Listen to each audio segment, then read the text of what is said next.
to the Behind the Drapes podcast. I'm your host, Expo Rich, and we're recording here live at the IAEE EXPO EXPO show floor here in Dallas.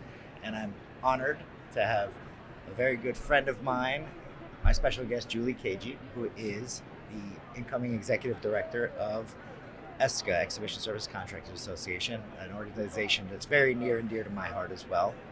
Thank you for being here today. Thanks for having me. I'm so glad to be here live on the show floor. This is crazy. I know.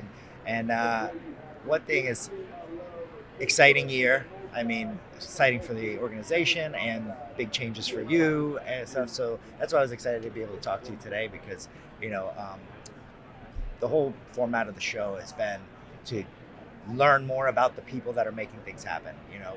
Our entire careers have been about showcasing our clients, our customers, making people look good while we stay back in the shadows, and now we're behind the drapes. So I want to talk about the people that are actually making this happen. And you, long history in trade show, so what I like to do is begin with your origin story. How did you first come into trade show? What was your, because nowadays they have classes and education for it. Prior to that, we all kind of came here on accident. Well, it was absolutely by accident. So I went to school for hospitality. I went to Purdue University, and my first gig, graduating at the top of my class, coming out of Purdue, was overnight operator for Four Seasons hotels. Because I wanted to work for the best hotel, and you could only get in at the ground floor back then. There was no ifs, ands, or buts about it. So I'd been working at Four Seasons hotels and, worked my way up through there. I was there, I think, about 5 years. I loved it, lived, breathed. And I will say to this day, Four Seasons made me who I am. They established that customer service, that problem solving, that think on your feet, all of those things. They are who I am to this day. So I was at work and I answered the phone, and it was somebody calling from GES. I had no idea who GES was.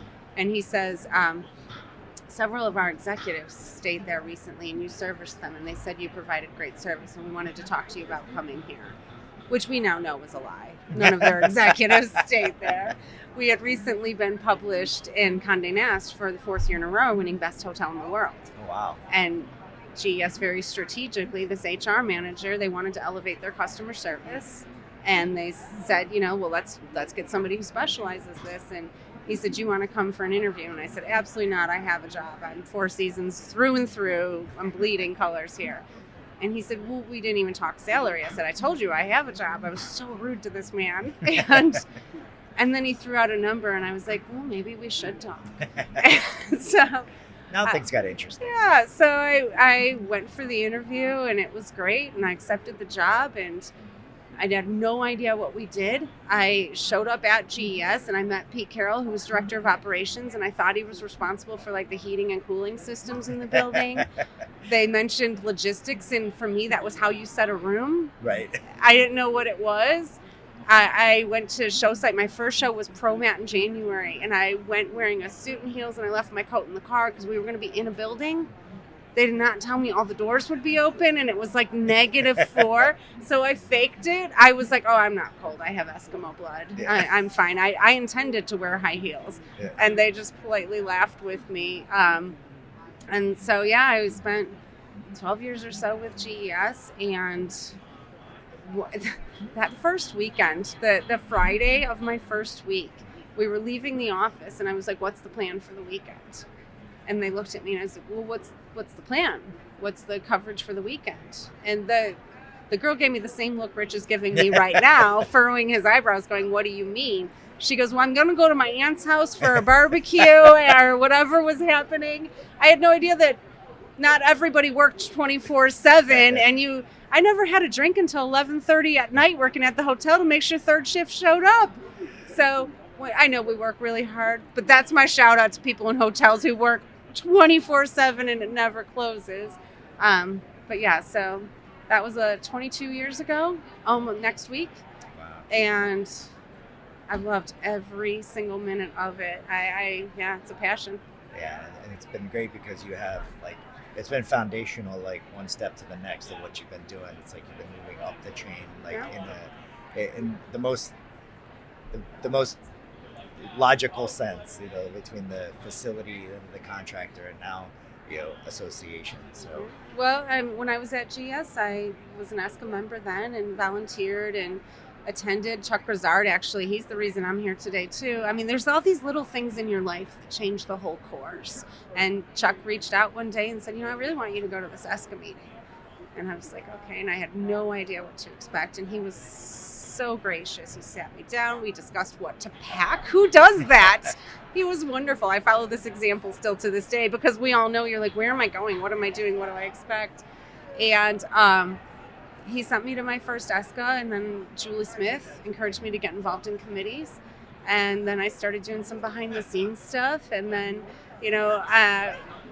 at the end of my career with GES, Larry reached out and was like, where are you going? Who's going to do my stuff? And I said, I don't know. That's not my problem. You do your own stuff. And he said, okay. He goes, you can't leave the industry because if you go, they're all going to forget about you. He said, so I'm going to give you the summer. It was my kid's first day of summer vacation was my last day at GES. He said, you take the summer and then I'm going to reach out in the fall. He goes, but I want you to come work for ESCA. And then I made the mistake of posting back to school pictures. And my first phone call, or my first message was from Larry, and it said, when do you start? My second was Aaron Bloodworth, and he said, are you coming to work for me? And so, he just come back part-time, a few hours a week, and here we are.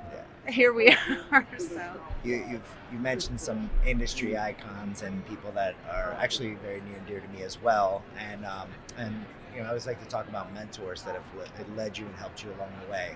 Who are some of those special people throughout your journey that have been really great mentors? Oh, well, absolutely some of the names that I've said to you, and I didn't say Larry enough there. Last 10 years, he's, I made a joke at a speech the other night where I said he's done everything he can to set me up for success and prepare me for failure and ensure my liver is prepared for either one of those.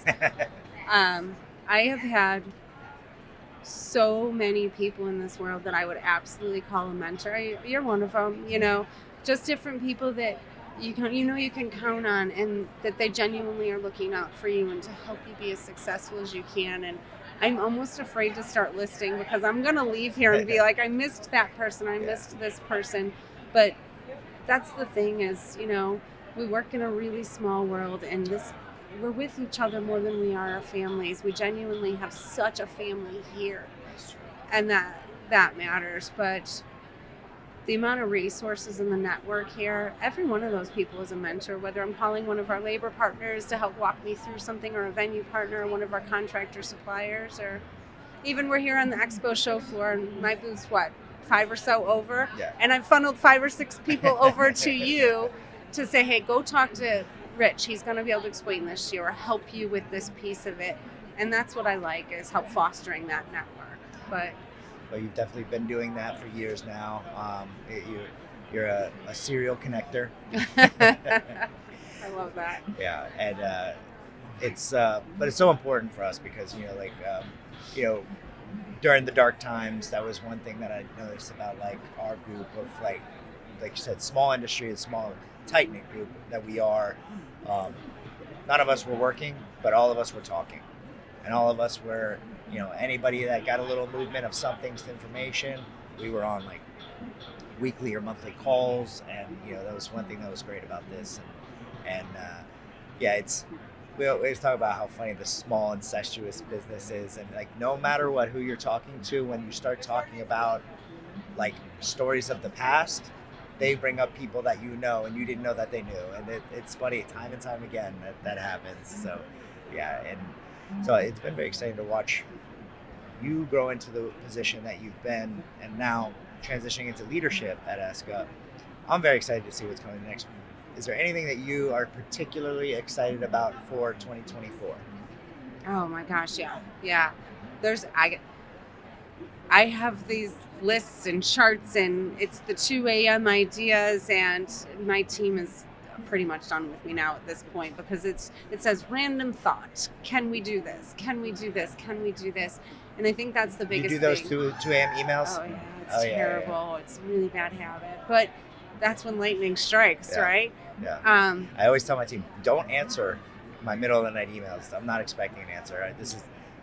Do you ever get up in the morning and you read it and you're like, that was a terrible idea. That's not gonna work. Sometimes. But yeah, I mean, so the thing is, the sky's the limit. With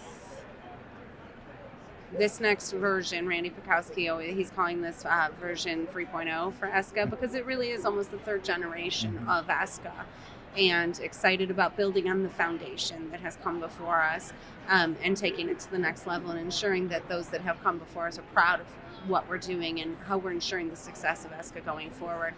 The one program I'm most excited about is what we're doing with the ESCA badge system, which I think it's boring for people when they hear about it, so I'm not going to get too far into it, but we are spending so much time, effort, resources into reinventing, keeping our members safe on the show floor, because that's the priority and that's what it exists for.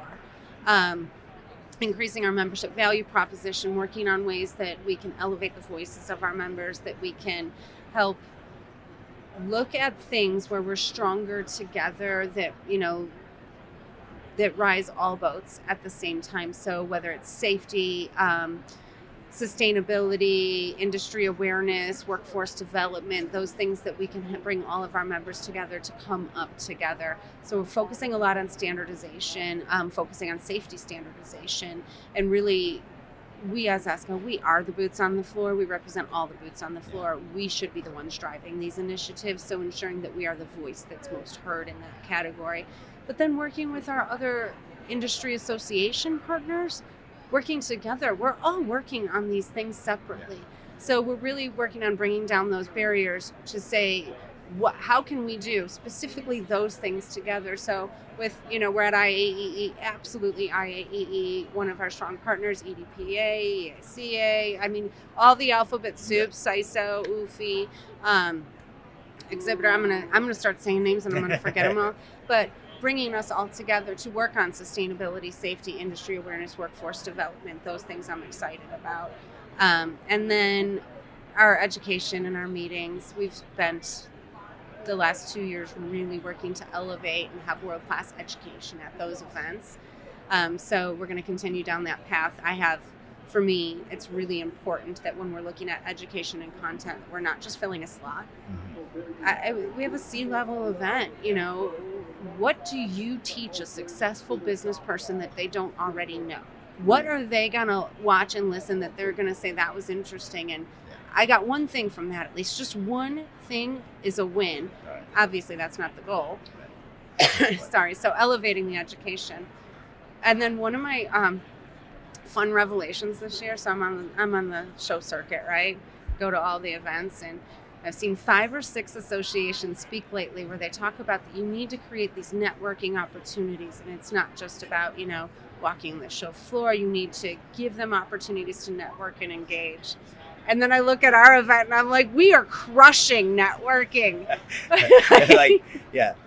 Have bar, will network. Yeah, absolutely. We're nailing it, man. Somebody a few years ago told me our event was like a boondoggle, and I'm like, now the bar is a boondoggle. Now you all want to copy what we're doing. We've been winning all along. So that's a good point. It's a good way to look at it. Yeah, I hadn't thought about that, but you're right. Like when you hear about these over and over again, they talk about like creating that you have to make the connection points for forcing people, but you're right.